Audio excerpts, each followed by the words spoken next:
This is day 105. Yes, nasa CR ako today, friends.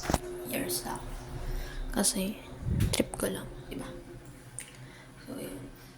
Baho naman dito. So, yun. Tuloy na yung PE namin tomorrow kasi wala nang bagyo, ulan.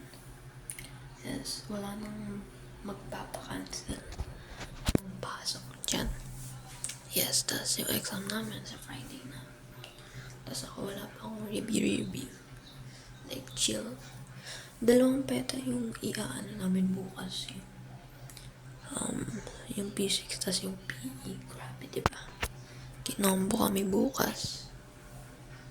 Yes, kaya ayun. Masyadong maraming gagawin tomorrow. Yes. Uy, grabe. Ikakat ko na rin. Pakita pala, friends. So, yun ako dito. Ang laki. That's it.